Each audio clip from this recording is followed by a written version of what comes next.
Hey everyone, thanks for tuning in. I'm Bob Foster at the Hoboken Historical Museum, and this is Hoboken Talks. It's the first one of season 6, I believe.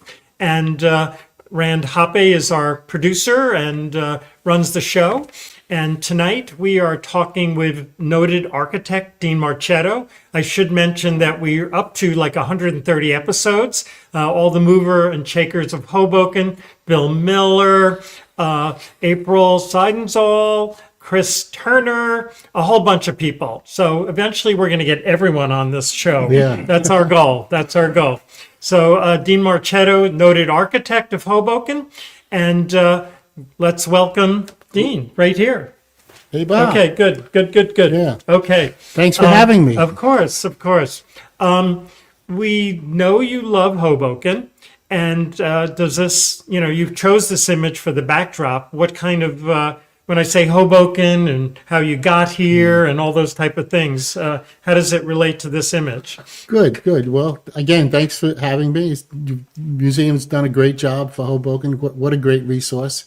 So this image was an image that I had on my wall in my first practice office in Hoboken in 1981. And this image was important to me because I really learned a lot about what I want to do with the business that I have in Hoboken, architectural business, and how it's affected by this map. When you ask people what they love about Hoboken, you hear access to New York City, you hear great views, you have a great river, you have a sense of community, you have a great Washington Street, and all those things are true. But for me, as an architect and a planner, I like looking down at something to understand the pattern. And what I noticed with this image on my wall for many years was that Hoboken is really special because it has 4 very distinct edges. And if you look at this map, you can see that on the west side, you have the Palisades. And of course, on the east side, you have the Hudson River. Those are definitely your edges that you feel, and then on the south you have the railroad tracks, and of course on the north you have 3 bridges going out of Hoboken, Willow Park, and the viaduct on 14th Street. So Hoboken is kind of identified. It has a strong sense of place. You know when you're in Hoboken, you know when you're not. If you're leaving Hoboken, you're either going up a viaduct, you're going over a bridge, you're going under a trestle, you're going on a boat, or you're going underground. So there's a sense of arrival and a sense of departure. And I think that holds the community together. It makes us all a strong sense of community. And that's what I learned by looking at this photo. And because of that, the style of architecture that I adopted came from that concern that Hoboken had its sense of identity. And when you couple that with the housing stock, all the brownstones, the row houses, it's a consistent housing stock. It really gives it a strong sense of place. And from there, I decided that some of the design approaches we would have are based on enhancing that sense of place that Hoboken has. And it formed my philosophy about design in Hoboken. And I know you grew up in North Bergen, which is to the north of us. And as you're describing the unique boundaries of Hoboken, it's quite different than most of the other cities in Hudson County. Oh yeah, if you walk up to or drive up to Kennedy Boulevard in Hudson County, and you start out in Jersey City, and you go up, you go through North Bergen, you go through West New York, you go through Guttenberg, you don't know when you're moving from one town into the next. Right. But in Hoboken, you definitely know. Right. You have this transition, so that gives you a sense of place, a sense of community, and for me as a planner, that makes Hoboken special. I always joke that we live in a holler, for the reasons you described. Right. On there. So you've been an architect in Hoboken for 45 years. 45 years, which is longevity, Yeah. and that's amazing. And then how did you get your start in architecture? Well, it's interesting. It actually came from a suggestion from my high school, North Bergen High School mechanical drafting teacher. I was a good student in high school, and I had good in math and language and science, But I never really had a strong compassion for a career based on those typical college courses until one year I took an elective and the mechanical drawing, and I learned how to draw with a T-square and a triangle paper on tissue paper and tracing paper, and I made this drawing of a gear, a three-dimensional drawing of a gear. And when I stepped back from my desk, I said, "Wow, I made something with my own hands that I really saw was a very exciting thing," and it got me turned on. So my teacher, Fred Hildebrand was his name, he said, "Well, why don't you look into architecture?"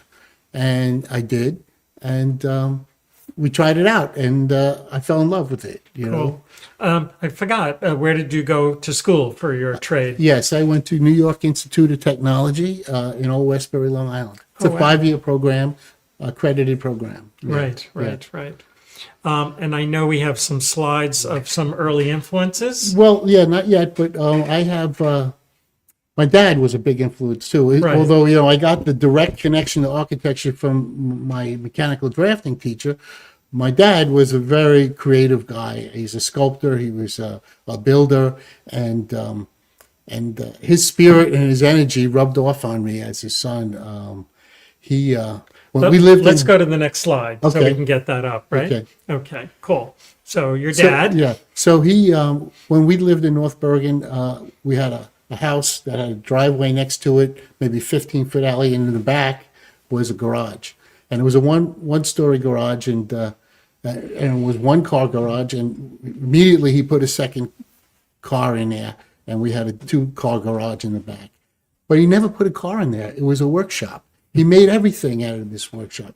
One year he made a 1901 Oldsmobile car. I bought a kit, and he got a lawnmower engine, and he made this 1901 Oldsmobile. He had it in parades, and it was just a hit, and it's amazing. He built a car.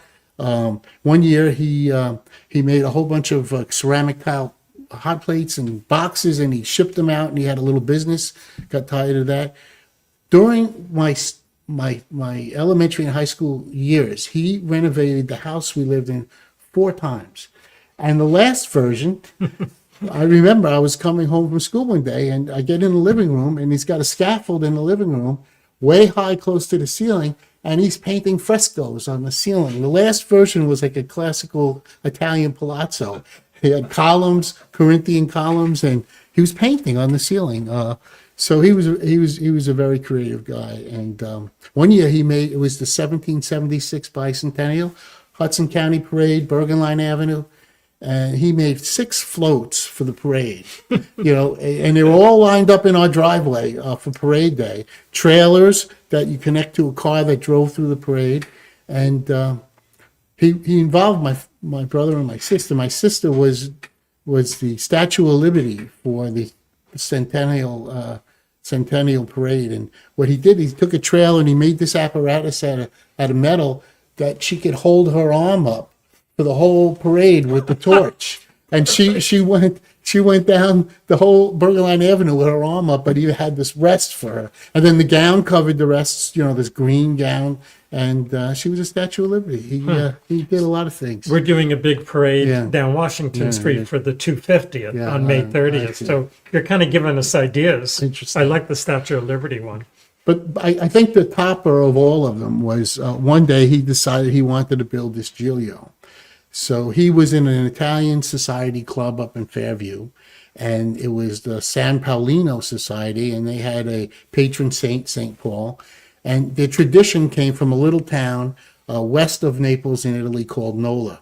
And in this tradition, they make these 80-foot tall statues out of wood. They decorate them, and they put poles in the base of this, and they have it lifted. The band sits on top, and they dance it around into the piazza or the town square in Nola, Italy.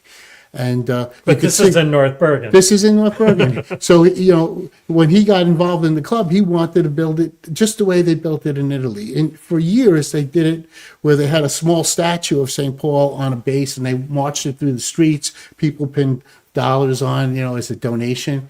But he decided that he wanted to do it authentically. So one year he built a mid-sized one, and then after that he wanted to build just the way they did it there. So he took me. We got on a plane. We flew to Italy. He took me to Nola, and we met to meet the guy who does the making of the Giglios in Italy. And in that town of Nola, they have 7 or 8 they make, and all the tradespeople sponsor one, and they all come into the town square and they line them up. Of course, in the U.S., if we got one up, it would be something. But because it was 80 feet tall, we had to learn how to build it properly. Because the way it works is the band is up on top, and they start a song, and then once the song starts, a certain part, all the men who are underneath holding up these poles, about 100 of them, they lift it up at a certain point in the time during the song, and they move it around. And there's a gentleman in the front, usually with a cane, and he's the capo, captain of the lift. And at a certain point in the song, you actually have to take that and you drop it. And you have to drop it at the same time because it's so tall that if you dropped one side quick and the other side behind it, it would snap, it would bend, and it was dangerous. So we had to learn how to do it. So the fellow who builds them in Italy, he taught my dad this whole center pole concept where you have the 4 legs coming down, and you can see them on the photo on the left, and then in the middle you have a suspended telephone pole. It doesn't hit the ground. So if in fact they don't put it down at exactly the right time, the center pole comes down and it pulls the 4 corners in so it doesn't snap. And it was a little like engineering thing. It was like a shock absorber. It's amazing. And it was a little engineering thing that we learned. So do you have to get a building permit, or? Well, he didn't get any permits. So back then, in fact, for me, this wound up being a little bit of foreshadowing because I built this with my brother Pete, and that I was chief architect that my father assigned me to do this, and I did that tower, and it was foreshadowing. My first tower was a wooden structure. It's a Giglio. 12 stories. Yeah, 8 stories. And who knew back then that this would be something that was, precursor where I'd wind up building towers in Jersey City now. So it's great foreshadowing. Yeah. So that was fun. Yeah. And did we have another picture after that? We did. Maybe if we can go back to that. One. That's okay. So a little more Giglio. Yeah. So here it is on the left. You see the band is sitting up on top. The gentleman in the front in yellow, he's the capo of that lift, and they had just put it down and dropped it successfully, and the guys are all cheering, and the band is up there. It's me on the left there, on the top left, holding the rope. Shirt. Yeah, holding the rope because you wanted to make sure if it started leaning, you could pull it back. And on the top right, that's my dad looking at us in the photo, and myself there with the little red cap on. Oh, got it. And then, of course, on the bottom right, you could see during the lift, all the men. It's about 5 or 6 men deep, and they just go all around all 4 sides of the base. And it was something. I look back at it today and I say to myself, oh my God, we could have hurt somebody. We just went for it. And fortunately, nothing happened. It all went right. But he gets involved in the spirit of things.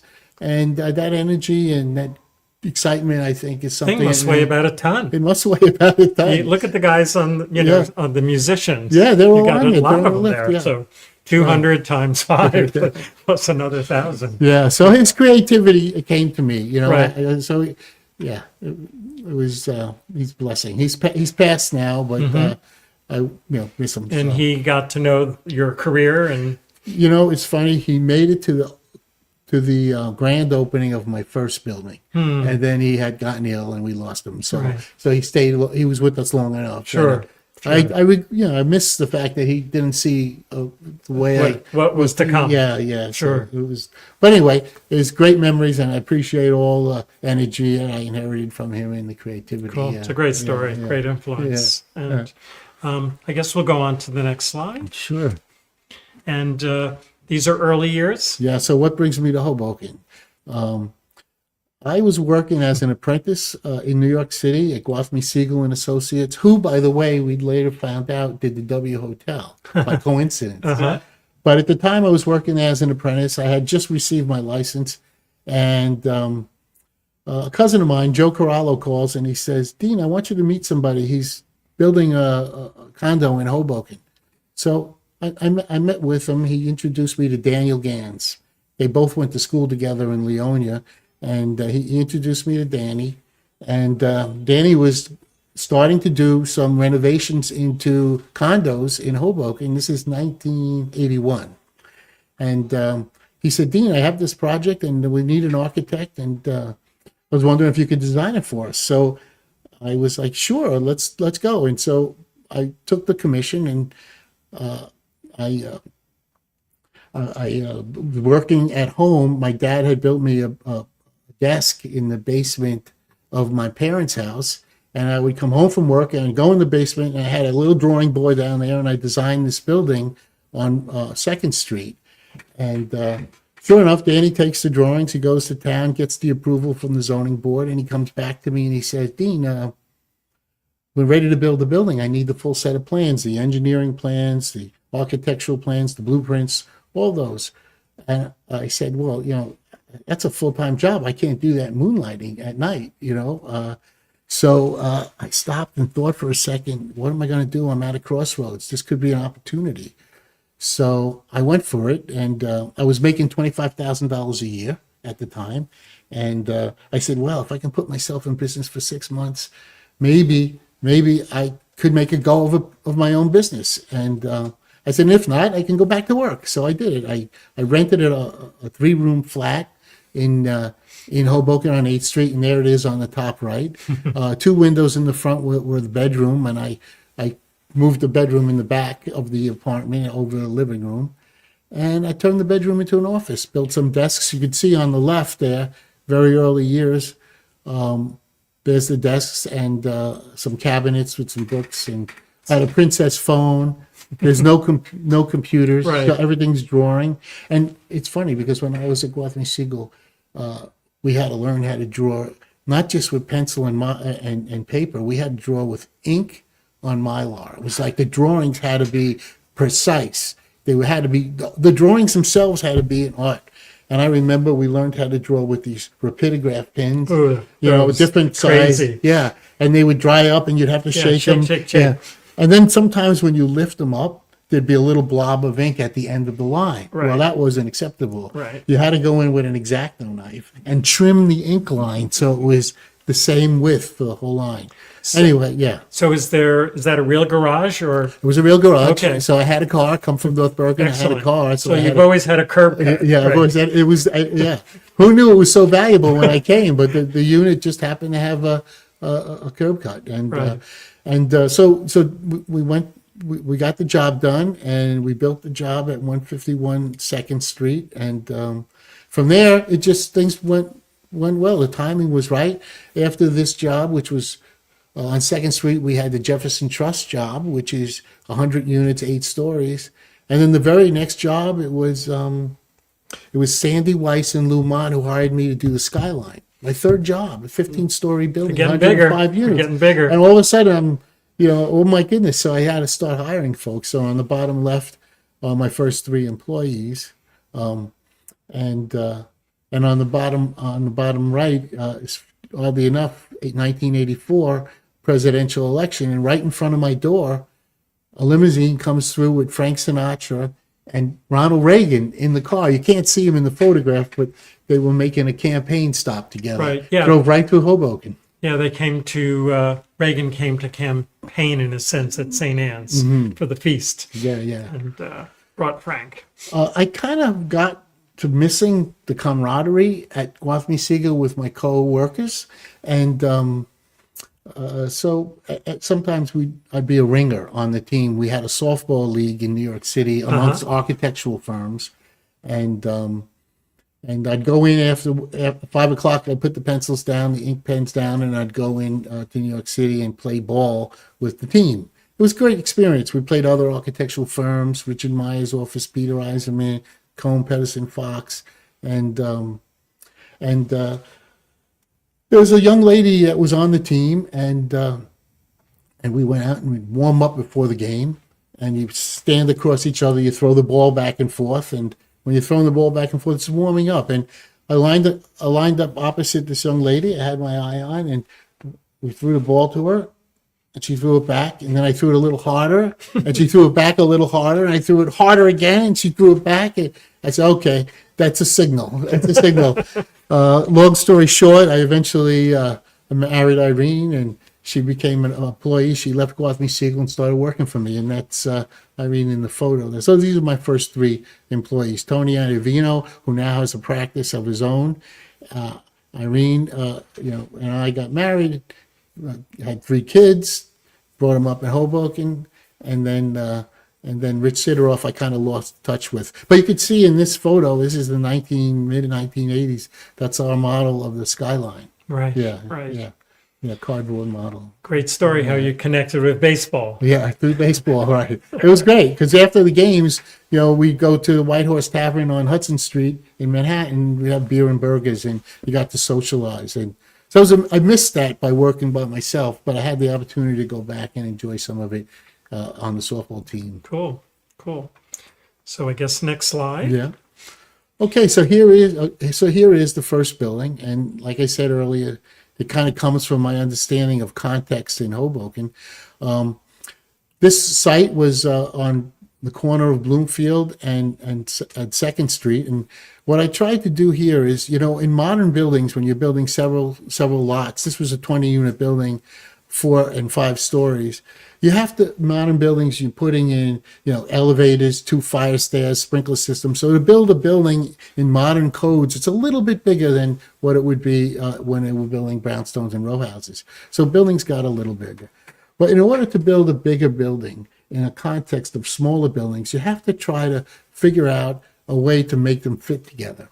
And so what we did early on is I identified the key components of these brownstone and row house buildings. It's the cornice, the vertical brick facade, the vertical punched openings, masonry heads and sills above and below the window, bay windows sometimes, and you had a kit of parts. And if you could reassemble those kit of parts, it would help make larger, newer buildings fit in. You don't want to copy those buildings, you just want to refer to them.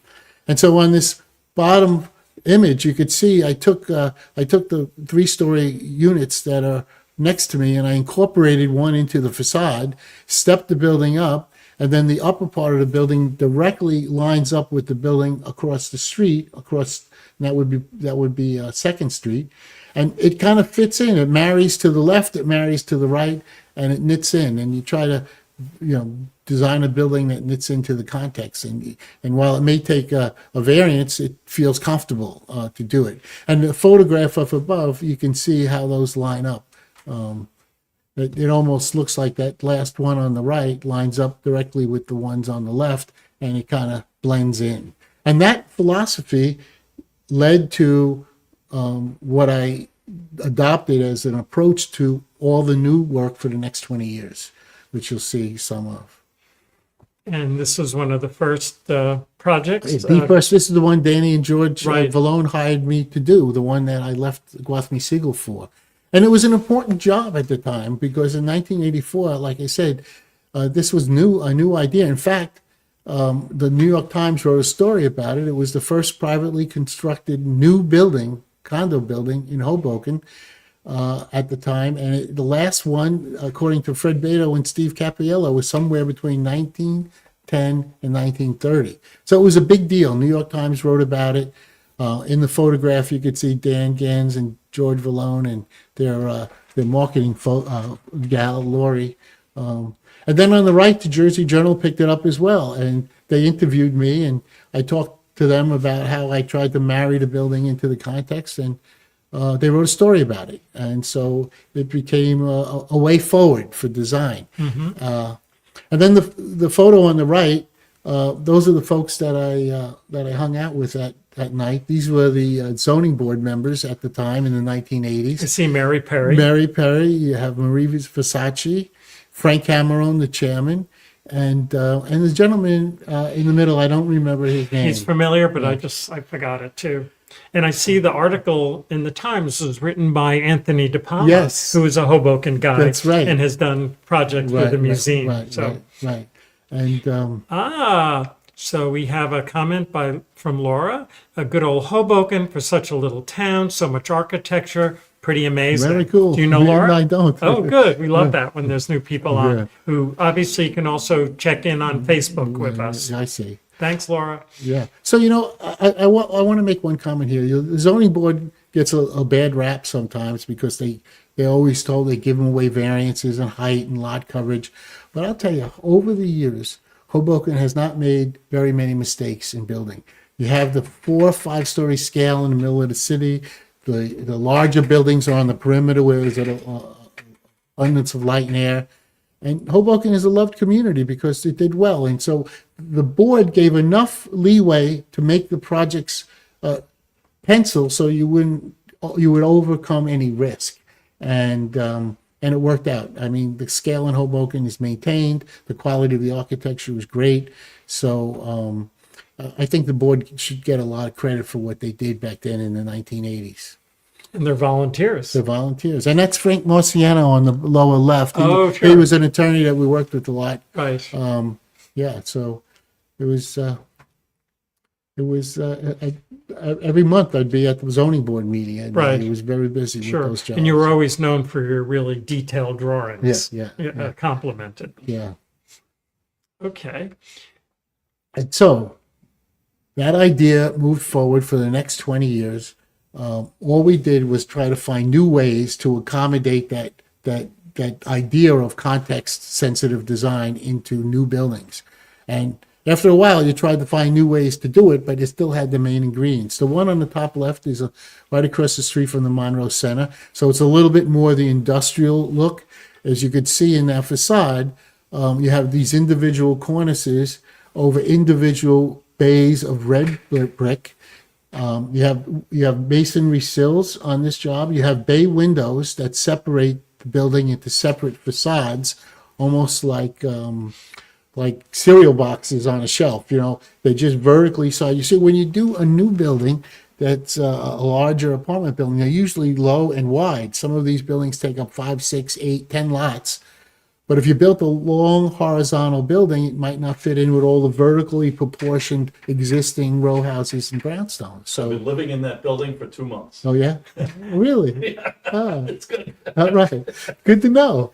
So anyway, so we identified those parts, and because it had a little bit of an industrial location, we put like an industrial top floor on it. But again, it's carrying those elements forward into the facade to break it up into vertical proportions.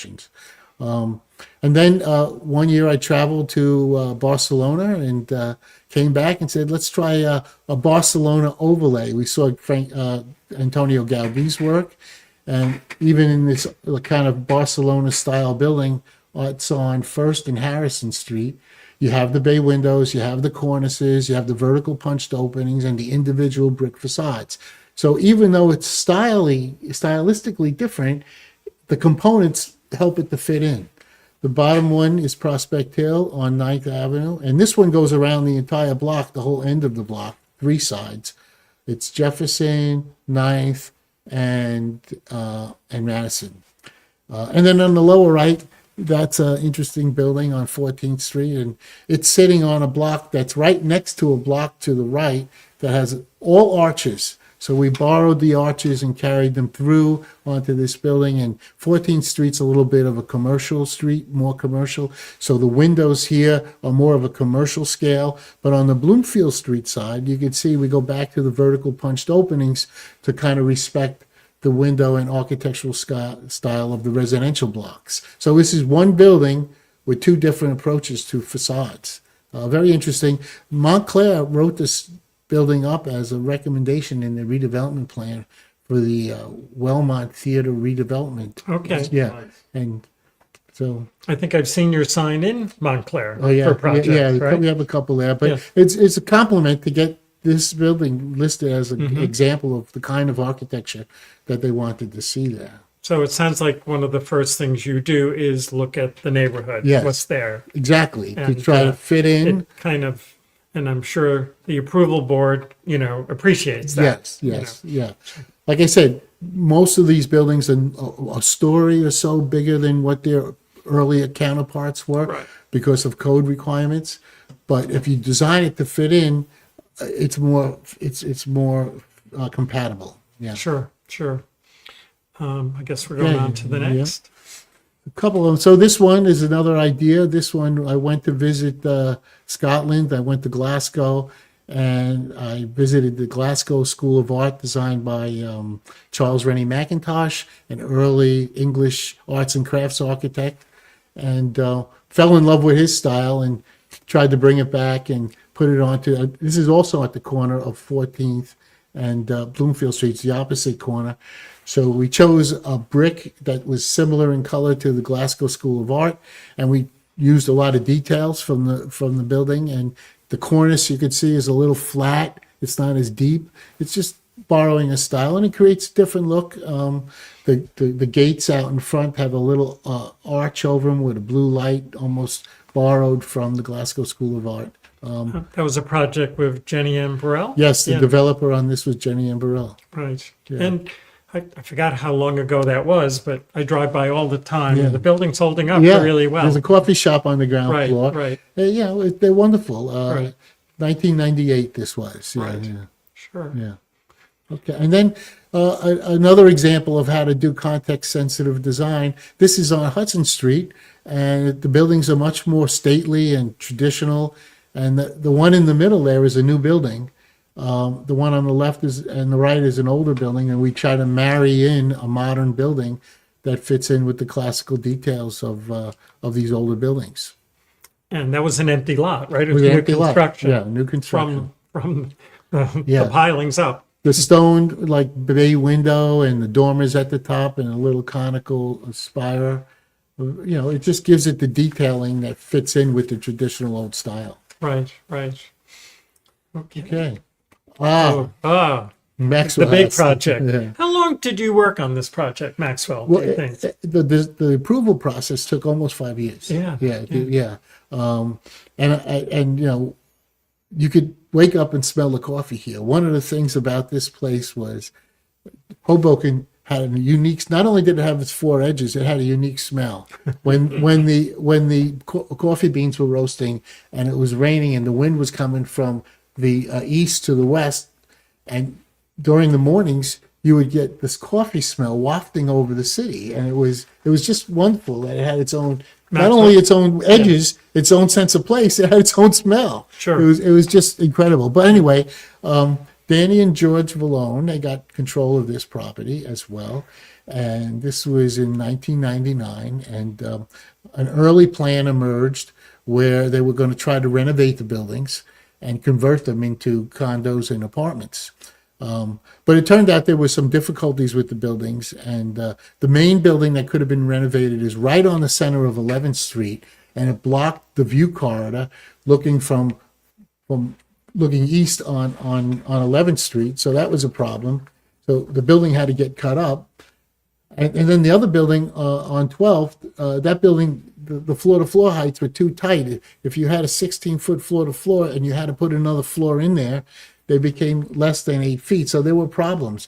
And then to overcome the problems, the solution for the first scheme was that you had to build on the piers and the peninsula.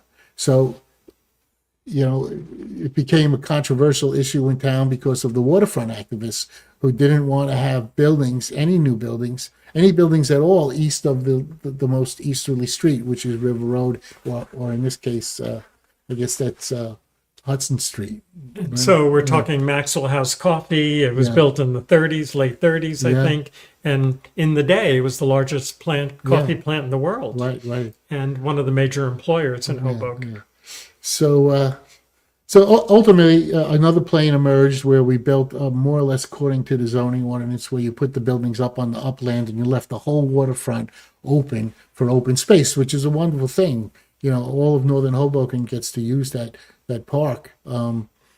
So when Dan and George first took control of this, we had access to the building. It was empty. It was vacant. Yeah, there's a lot of space. Yeah, and we had a lot of fun because what happened was we had access to the river.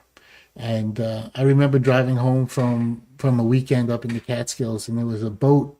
There was a boat on a trailer on the side of the road for sale for $2,500. It's just a fishing boat with an outboard motor, and I picked it up, bought it, and brought it back. And my son and I we backed it up through the peninsula there on the bottom and dropped it into the water and quickly drove it behind the silo building, which is that horizontal building, and parked it. And we tied it up with ropes to between the pier and the building footings and let it float out there. And we had access to this boat, and we would go out at night. We just always exploring on the boat. Getting on the river at night in a small boat, back then, you were all alone. The ferry stopped at a certain hour, and you were all alone. It was a big open space. And we would take the boat out a couple times a week after work, go get dinner up the river, and one night, Danny and I, we got out into the middle of the river, and we heard this music and some lights across the river, I guess down by the Chelsea Pier area in Manhattan side. And we said, let's go check it out. We drove the boat down there, and we get to the pier, and we noticed that there's a concert going on up on the pier. I guess they had outdoor concerts there in Manhattan. So we parked the boat at the bottom of the pier, climbed up the telephone pole rungs, got up to the platform, and we were backstage for the show. Great seats, great Great seating. seats. It was just amazing. We didn't have to pay. We were already past the ticket gate. We're at the end, and it was just one night. We took the boat. We took the boat around the entire Manhattan Island. Came down underneath Manhattan, went up the East River, up through Hell's Gate, and came back to Hoboken late at night with this little boat. I guess we can go into the next slide, and you can see there's the boat on the bottom left. Right. It's just an So outboard it's motor. 20 feet or 16 feet. 16 feet. Yeah, Wow. and we went all the way around the river. Right. We had a lot of And when fun. you go by a tugboat or a Yeah, barge, yeah. it can get like you feel pretty small, Yeah, right? yeah. Oh boy, yeah, you really bounce. Yeah. A couple of interesting stories. One night, a friend of mine, John Muller, we went down the Bayonne Bridge and went all the way down Kilvan Cull, around the came out near Sandy Hook, Right. and we wound up in the middle of the water there. And it's kind of all of a sudden it's black, it's dark out. There's no lights on either side. It was a little frightening, but we managed to get out under the Verrazano Bridge and come back upriver, and everything was fine. But a lot of memories. One of the memories that I think is very interesting is I was out one night with Sandy Weiss, a client, a developer, and we went out and we got out into the middle of the river and we looked up north and we see a big fire under the George Washington Bridge. Wow, let's go check it out. So we get up river, and we pull up close, and the fire wasn't under the bridge, it was just offshore to the left, and it was the first Avalon fire. You know, Avalon had a Big development Yeah. project. it burned twice. So Right. it was the first one. And we pull up the boat, and we pull like 50 yards from the shore, shut off the motor. We had a beer, drinking, just watching. There's fire engines coming up from River Road, fire engines coming up over the George Washington Bridge. And we're sitting there watching the fire just because it was something to do, you know. And all of a sudden we realized that directly in front of the Avalon project was the Hess Oil refinery and tanks. And we said, wow, this could be a real problem. So we pulled back out in the middle of the river, got in the middle, got safe enough away, shut the motor off. And we had these little flashlights. We didn't have lights on the boat, so we had these little flashlights that would stick in the cup holders. Sure. And there was a red one and a green one, which you needed to navigate through the river at night. And that's all we had. But we're sitting out there for 5-10 minutes looking at the fire, and all of a sudden, out of nowhere, we're in bright light. A spotlight shines on us, and we're in the light. Where is this light coming from? We turn around to see, and can't see Manhattan. Usually when you look downriver, you see all the lights are low in Manhattan. Right. Can't see the river. And so you kind of focus because the light's shining on you, and we realized that there were 3 barges side by side, tied together. Dark black barges, 2 stories tall, and the tugboat was in the back, and they must have had sonar on the tugboat noticed that there was something in the water and said, turn on the light. And then all of a sudden we were in the spotlight. So we turned on the motor and got out of there. Luckily it started, but if they didn't turn on the light or our motor didn't start, we were jumping the river to get out of the way. You would not be sitting Yeah, there. yeah. There were 3 side by Right. side. And tied when together. they are, have nothing in them, they ride really high. Yeah. So And when they get that close, you can't see the towers, nothing. Right. It's just black. it's amazing they saw you It's because you're down so yeah. It low. was one of those 9 lives that you Right, get. right. Yeah. So It was, when you got home, you yeah. told your wife, or Yeah, we did. I did. It was great. Yeah, so the building on the bottom right is the silo building. And, I mentioned earlier that the Maxwell House blocked the 11th Street. That's 11th Street in Washington. And you see at the end of the street, there's the ivy on the wall. And that was the edge of the Maxwell House building. And now if you walk up there, it's completely open. You get right to the river and you get to see the Chelsea Piers on the other side. And you get this view corridor that extends the light of the river deep into Hoboken. What's great about a grid city is when every intersection that you go to, you can see 4 ways. So you can see the edges. So you know where you are. It gives you a sense of identity of place. it was an amazing building, and Danny and George were really generous. They gave us like space on one of the floors. We used to store our stuff there. Yeah. We had galas there.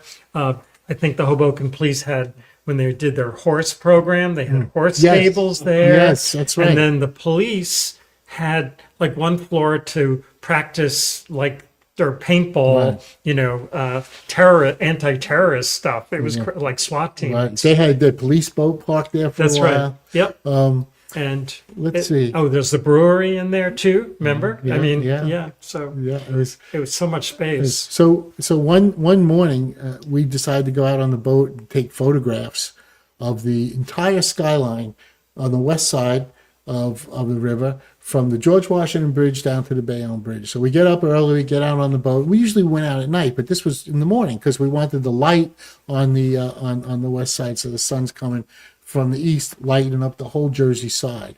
So we went up all the way up the river, every 30, 40 feet, take another picture and stitch them together like a huge panorama. And we were looking at that so we can understand the nature of what the waterfront looked like in New Jersey. And it was fun to get out on the boat on a summer day in the morning. So we're driving back. We're about this location here as we're coming into the cove. And up on the pier, you see a couple folks in white shirts. We didn't know who they were. And so we pull up closer and closer and closer. And then finally we realize this is Mayor Steve Cappiello, Jimmy Farina, I think it was John Delmonico, and they had been crabbing. They went out there in the morning to do some crabbing. And they had a bucket full of crabs. They had a spread from Fiore's on the conveyor belt, and they were just having a grand old time. Sure, it's a real sure. Hoboken scene, they had, they were aware that this place was vacant, and Right. they had the little place to go and have lunch and do some crabbing. Where It was- friends meet. Yeah, where friends meet. So it played a big role in a lot of instances for folks. And on the top left, that was, the Hoboken Reporter was always writing stories. It took many years. In fact, in that photograph, you can see Tony Soares, Dan Thompson, and Mr. Segreto, the attorney who was always on the opposing side.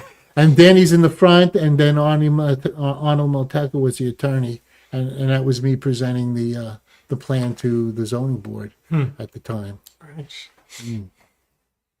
And I think we're moving on. Yeah. Okay, so on a parallel track, during a 10-year period after 1987, after the skyline was built, there was a Black Monday stock market crash, and housing development, when you combine it with the sewer ban that we had, really came to a little bit of a slowdown period, going back now into 1990, 1989. That area was got kind of quiet for development.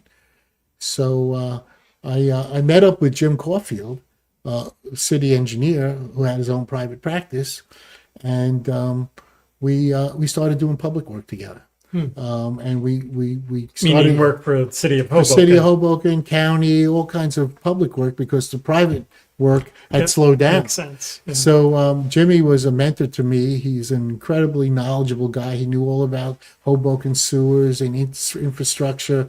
But not only was he a civil engineer, he knew structures, mechanical. He knew all these aspects of engineering. And he was about 10 years older than me. So he really taught me a lot about working in city and municipal projects.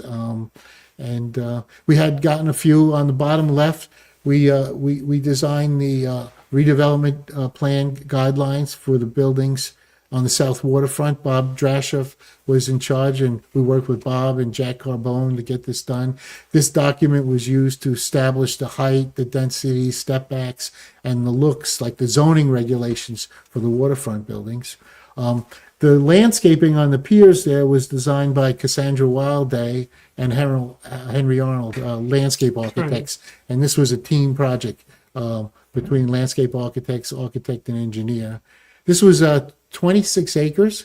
At the time, they had the Port Authority piers down there, and they were demolished, and they built this. And one of the big ideas here was to carry the streets through the project. So you could see all of those three buildings have common streets between them, second and third, go right through, which didn't exist before. So like 11th Street, the idea was to extend the view corridors and don't let the buildings block the view to the waterfront. And so that was the idea here. On the top left, this was Frank Sinatra Park, the groundbreaking Frank Sinatra Park. In that photograph, delivering the groundbreaking message is Anthony Russo, the mayor, and Christine Todd Whitman, the governor, was there for the groundbreaking. All the folks were there. It was a big deal to get a big waterfront park being built. And so the waterfront was dormant for Yeah. a couple generations. Yeah. And people had almost accepted it. Yeah. And that, I think Mayor Russo really pushed that through. Yeah, he did. He really did. And then the pavilion, we designed the pavilion, and on the right you could see the final design. It had like an amphitheater that was aimed at the World Trade Center, so you could sit there, look at performances, which they still do today. You don't have movies and events out there. And it's a wonderful facility to be right on the water, looking at Manhattan. Right. It's a unique thing for Hoboken. It's really special. And that was a toilet and food concession building to provide services at these events. Yeah. And some of the materials you use in that building were kind of reflected in some of Hoboken's building, Absolutely. the train station. Yeah, use the copper. This copper used was pre-patina copper, so it was already cured to a green patinated, color. yeah. Yeah, and then the brick and the real shingles up on the roof. So it tried to design it so it had a Hoboken material feel. And on the bottom right, this was the World War II memorial. We were asked to design the memorial for World War II. It was I worked with John Kerry and Tom Kennedy and Roy Ulbig from the American Legion, and this a lot of credit should go to Mayor David Roberts for this one, because he pushed this through. And this was the grand opening of the memorial. It was quite a celebration, but it was raining. It was pouring. People were outside in the rain. It was unfortunate, but it went off.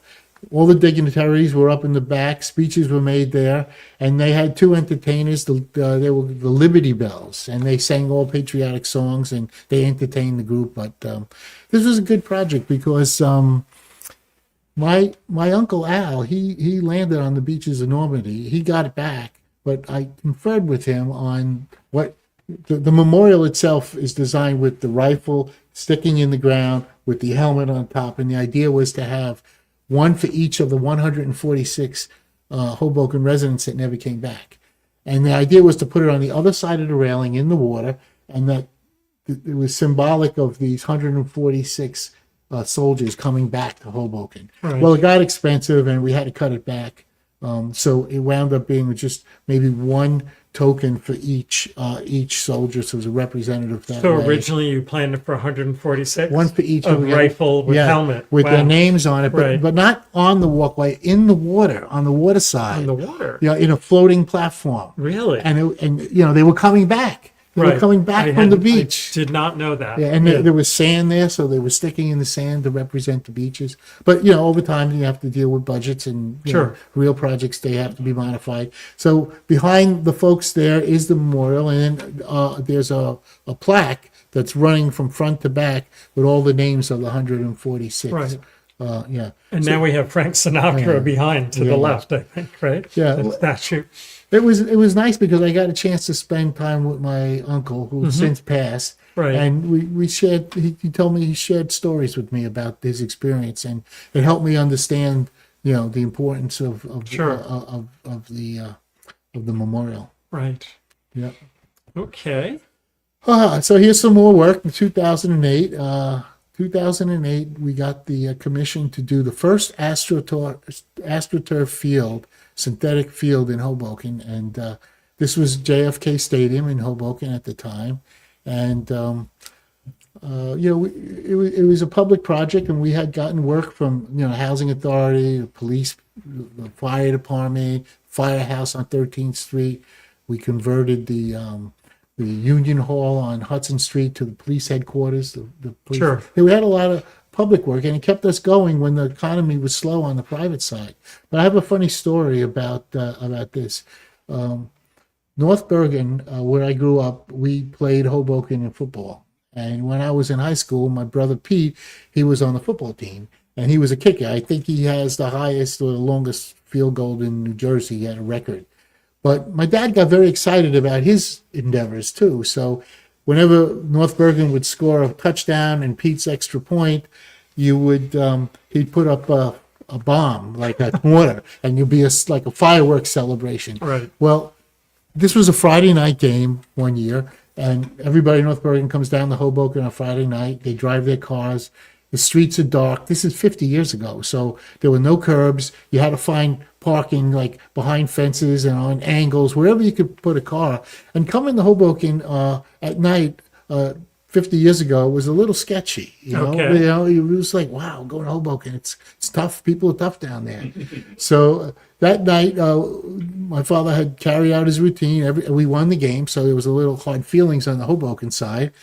But my dad would set off the fireworks, and sure enough, there was a little brawl at the end of the game, and my dad actually got shot in the leg with a BB gun. This is what it was like. I mean, it was scary. I mean, that was 50 years ago. Hoboken's not like that, obviously, but it's one of those stories that told a little bit about what things were like. Yep. It was a little frightening coming down at night, And then on the lower left, one year we had done the redevelopment of the sidewalks and the curbs around Hoboken, Washington Street. And we came up with the idea because of baseball on 11th, we put the bases on all the four corners. So if you go out on 11th and look down at the crosswalk, on each corner you'll have home, first, second, and third base. So you kind of recall the baseball memory for Hoboken on the Elysian Fields. And there's a photograph of myself, measuring up the curbs and the site and there's Jim Caulfield. I wish I had a better photograph of Jim. I just looked for it. I couldn't find it. But Jimmy, again, I don't know. There's not enough I could say about him. What I learned from him, yeah, he was a mentor. On the bases, it's hard to see here, but they're like copper in the sidewalk, and they've kind of worn nicely. Yeah. And we actually have people who come in the museum who think those were the real bases. Oh, I see. Like those were the exact position. I see. Yeah. So Yeah. we kind of go, well, not really, but It's just reference. no, it's cool. And it's a memory, Yeah, and there's a plaque on a monument right there on 11th Street on the island there that talks about the birthplace of baseball. Right. So you can walk the bases and you can read about it on the Right, monument. but watch right out there. for the cars. Right, Right. except for the cars. Yeah. Okay. Okay, so fast forward 1995. A realtor walks in my office. At that time, we had moved out of 8th Street. We were on Washington Street, 129 Washington Street. We had grown to 12 folks, 12 architects, and a realtor walked in my office in 95, and as I mentioned, the private sector was a little slow, and she said, the American Legion building is for sale. Do you know a developer who might want to convert it into condos? So I said, well, no, it's a little quiet right now. It's a difficult conversion. It's not a standard residential building. And I put it in the back of my head. And then one day, Frank Marciano and I, we went out to lunch and we were driving by. The building looked like it does on the left. That's what it looked like. You could see the windows are all boarded. The door is all black. And we're driving by and I say, hey, Frank, that building's for sale. You have any idea what we could do with it? And we stopped and we got the key and we went in. And what we saw inside was what you see on the bottom left. It's just a stand. It was the American Legion Hall. I understand they rented it out. They catered it. They had parties and weddings here. But it was a hall like any other American Legion Hall. And the numbers of the veterans had been dwindling. And so they wanted to move into a small quarter, so they put it up for sale. But when I saw this space, I realized on the outside that it was a pitched roof, but the ceiling was flat. What's up there? I got my curiosity up. So there was a ladder in the closet. I remember taking the ladder up, moving some of those tiles out of the way, and I flipped the light upside down, and I saw this unbelievable tin ceiling in a big arch. I flipped the light back down. I said, well, yeah, how much are you looking for this building? And eventually we negotiated a good price, a very good price, and I bought the building and we moved the company in. We renovated the building. We had 2 apartments first, and then the office. And then little by little, as the company grew, we took one of the apartments out and expanded the office in. And we took the other apartment out and expanded the office in. And the company occupied the whole building, and we grew to 25 here. And on the bottom right, that was the first 12 that moved in. And a shout out to my staff here. My partners, Bruce Stevie is there in the back, Mike Higgins is there, and Mike Buldo were there. They were employees at the time. Now they're owners and partners, and they manage the company. So they've grown into ownership, and it's great. They continue, the legacy of the firm, and they're building great jobs. I still work with them, but not as active as I used to be. And then the others, you have Kirk Mitchell on the right. He's got his own practice, and Alex Mayorgas with the company with the tie there, and Francesco Salerno. I lost touch with him. Anthony Malera and Nita. He worked with us for a long time, and he eventually went to India and started teaching architecture in college there. And Anna Cortiglia, I lost touch with her, and the gal in the middle there. I don't remember her name, but this was our crew, and you don't do this stuff by yourself. We're a group, and while you see all these jobs that we had done, it's a team effort. And together with my son Vincent, the 3 of them are now managing the company. They're all owners, let's see. So, it was great. They were with me in '95. They're still with me, and they own the company now. It says a lot. Yeah. It's great that they're still there. And do you still play softball? No, I don't. The firm changed over there. The league doesn't work anymore. But hats off to Bruce. I showed you a lot of design work that these infill buildings that we did. Bruce was an amazing designer, and he's very creative. You give him a crayon, he can do a work of art. He's so creative, and we made a good team. Mike was good with codes and construction. I was more or less the businessman, and Bruce was the creative guy. And the 3 of us had a nice partnership where we all had different strengths. Right. And it worked out very nicely, and we grew to, I guess now we're 60 folks. Wow. We outgrew the building here, and we're in the Pilsner House now, the 2 floors of the Pilsner House. Wow. And I have to ask, what did you pay for the building? I paid $160,000 for that building. One of your wiser investments. Yeah. But remember, it was a wreck. Oh, it was. It was a wreck, and it was whatever, at that 30 time, years ago. There weren't not that much activity on that block either. Yeah, that's right. It was, sort of like the edge. Yeah. One of the Well, edges. Yeah. So, And and this is what it looks like today. wow. You see, we No renovated- drop ceiling. No drop ceiling. That was the ceiling that was up there underneath that thin ceiling. And as an architect, when I saw that, all of a sudden, my creative juices started going. I wasn't looking for a building, Right. but all of a sudden you get an idea. Building inspired you. Yeah, it inspired me. There you go. And so we have a lot of references even in the building to church architecture. You see the desks, they look like pew benches. There's a choir loft we built in the back.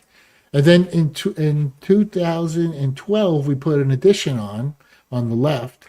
And that addition, it's called an apse.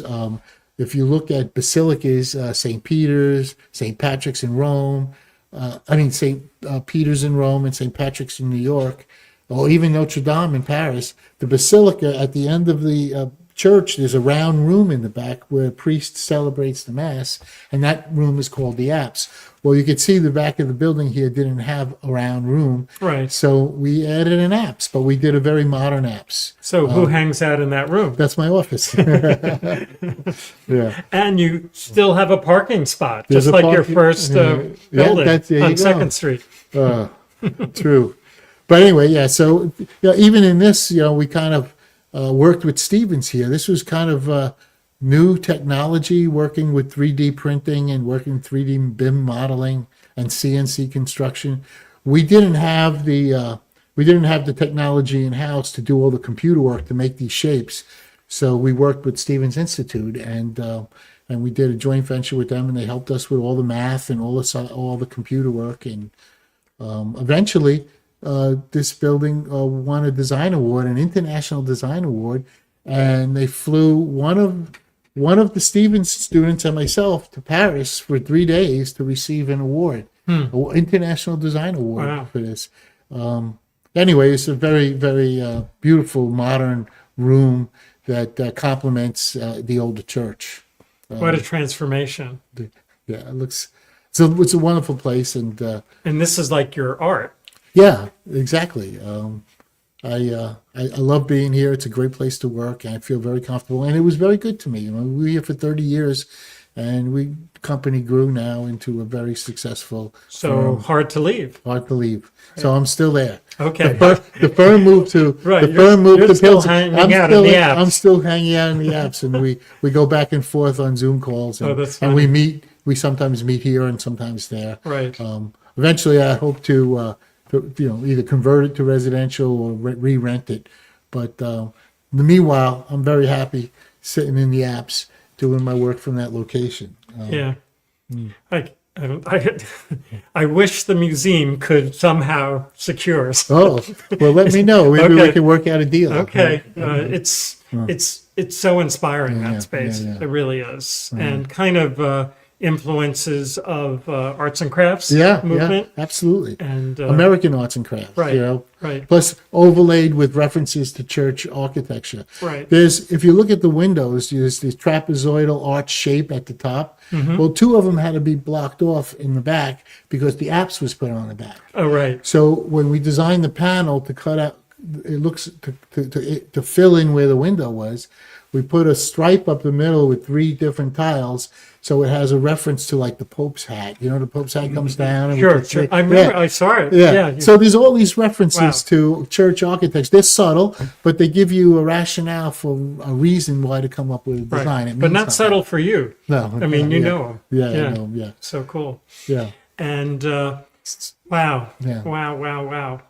Okay. And you have what, like 6,000 square feet there? Something like that? 6,000 square Right. feet. That's Okay. right. Okay. I'm thinking about it. Yeah, yeah. Okay. So And we do have one slide. Yeah. Oh, go ahead. Yeah. I was going to say, I have one last slide just Sure. for fun. Okay. Just something that your audience might enjoy about Hoboken. So here, Where are we? we're in Belgium. And so I have another mentor who's a planner, Tony Nelson. He teaches at the Blaustein School in Rutgers. And from him, I learned a lot about planning. And he and I traveled to Ghent in 2008 to look at a town that took all the cars out, became a pedestrian city. And we were very interested in maybe seeing how it worked for Ghent. We went to Ghent in Belgium. And on the way, after we looked at the at the city and learned. We talked to the mayor. They taught us how you take the cars out little by little, by yellowing off spaces. It took them 10 years. They got a lot of resistance from the residents and the merchants about taking cars out, but they had a plan with deliveries and move-ins all taking place off hours. So it worked. They worked it out. And now the city is a very, very popular tourist place, and everybody wants to go visit Ghent. It's a walkable city, so it reminds me of Hoboken. But as we were driving to Antwerp, we're driving from Ghent to Antwerp, and I look and I see this sign, Hoboken. I couldn't believe it. It's a Hoboken. So we made the left, and we wound up in that neighborhood right there. And the neighborhood has stone buildings that reminiscently look like Hoboken buildings. They're not red brick, but they're stone or they're beige brick, but it has the scale of Hoboken, and it's called Hoboken. And the Dutch settled here. And down on the bottom left, that's a rebuild by design flood wall.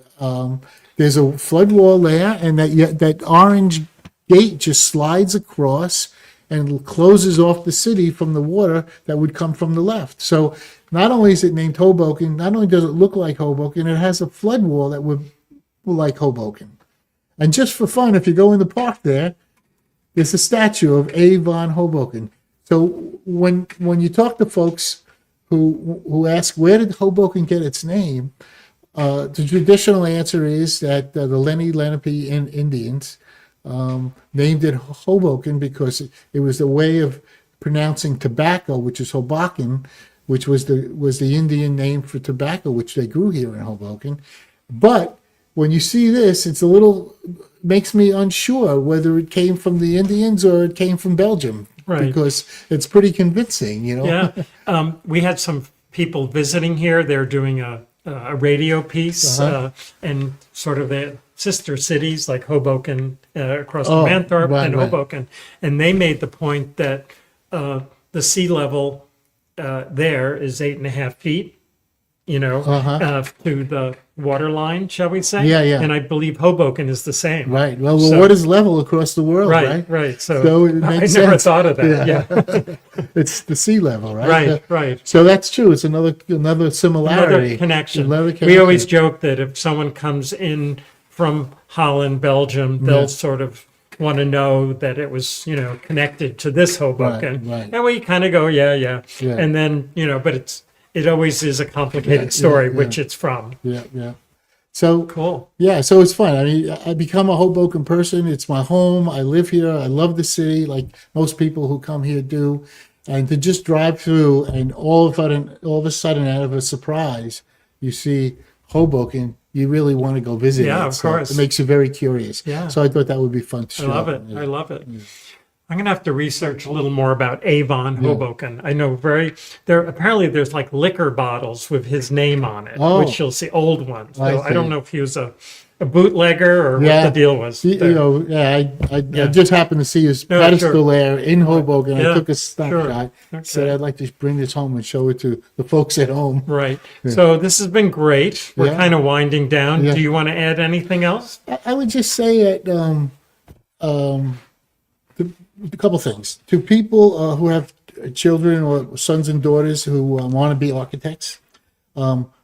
Jim Caulfield and I sponsor a nice scholarship at the Hoboken High School for young folks. If every year, this is our 5th year, if they apply and they get accepted to an accredited program for architecture, there's an interview. If there's more than one, there's an interview and an essay, and we review that. And we've given out 5 already, and it comes up every year. So that's one thing. The other thing I would say is that it's been a lot of fun building a career here in Hoboken. It's a great city. People love it. But I never really started out to want to be an architect. I never started out to come to Hoboken. I never started out to buy a church. Sometimes things just happen in life. And what I learned is opportunities are in the ether all over, all around us. There are opportunities. You just have to be able to see them, recognize them, and be prepared, and you can take the benefit. And I feel very lucky that I was able to do that. Like I just never really set out to do it. My teacher said, "Why don't you try it?" We tried it. Seeing the building, I had no plans to buy a building for my office, but it came my way, and all of a sudden, why not? Even just winding up in Hoboken, I had no intention to open a practice. I met Danny, had an opportunity, and took the leap, and it works. So for folks out there, I think there's a lesson there that I could like to share. Yeah. It seems to be a lot about timing. Yeah. And Yeah. if the shoe fits, wear it. Right, So that kind of thing. Yeah, yeah. So okay, it's been great. This has been great. Yeah. I'm just going to shake your hand. Yeah. This is going to be a great archived Hoboken Talks. I'm so glad you did it. And we're going to sort of segue out here. Okay. And again, thanking Dean Marchetto as our guest today, noted architect of Hoboken. I did want to add that, of course, we're indebted to you because you were the one who designed the museum. Yes. Yeah, And that was kind of a pro bono thing. I think you were the city architect at the time. Right. And maybe Terry Castellano reached out Yeah, to you. Terry did. And all of a sudden we had an architect. Yeah. So you did a great job. It's, it's a space that we use every day and we use every square inch. Right. And people come in and just go, wow, this is a really nice place. Well, it's the Hoboken Museum is historical museum has really done a great job. It's a wonderful resource, and you can just come here, look at your exhibits, and just wonder. It's such great exhibits. But you made a great container. Yeah, well, So my pleasure. Okay. I hope the city enjoys it. yeah. So again, this was Hoboken Talks. We're rescheduling with Richard Barone, and they'll be introduced by Jack Silbert. And on the table here, we have Jimmy Farina. We've been trying to nab him for a while. So he's on the calendar. So it says coming soon. I'm a little scared to say the date, but we hope that happens. He is And- Mr. Hoboken. Yeah, definitely. Again, thanks to the New Jersey Historical Commission, which is one of our major funders for exhibits, salaries, and they're like, of course, our favorite state agency. In addition, we have a lot of Keystone supporters. We call them the Shipyard Circle. They come in at a high level, and their names are here. And then some of these, the ones that have asterisks, are trustees, which we have 18 of trustees. And then Iron State, of course, also known as Applied. And they, Joe Barry, Michael Barry, they're the ones that offered the space to us. And we thank them every day because couldn't do it without them. If they weren't, we would still be doing street fair in Church Square Park. And again, when you visit the museum now, we have a really great exhibit up curated by Holly Metz. It's called What They Saw, and it really chronicles the Hoboken Amateur Photography Club in the late 1880s when Hoboken was really building its, the buildings that we call historic. They were brand new at the time, and they did a great job photographing the records or keeping a record. And then our upper gallery, very proud to have this exhibit. It's curated by Jeff Train, who I actually call Jeff Turn. He's very interested in creating a great habitat for the terns in the Weehawken and Hoboken Cove. And different artists have sort of signed on to it. And this is a great exhibit. So 2 really strong exhibits here in the museum. So we're going like gangbusters.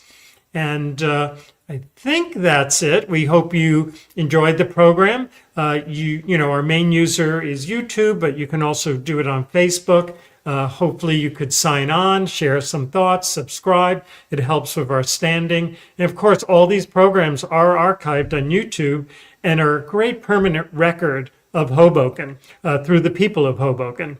Hoboken has great people, and we think this program reinforces that. And again, Hoboken Talks. We are signing out. We came in at 1 hour and 13 minutes, which is almost exactly what you had planned for. And that's pretty amazing. Yeah. Thanks for being so prepared and having great stories. My pleasure. I love it.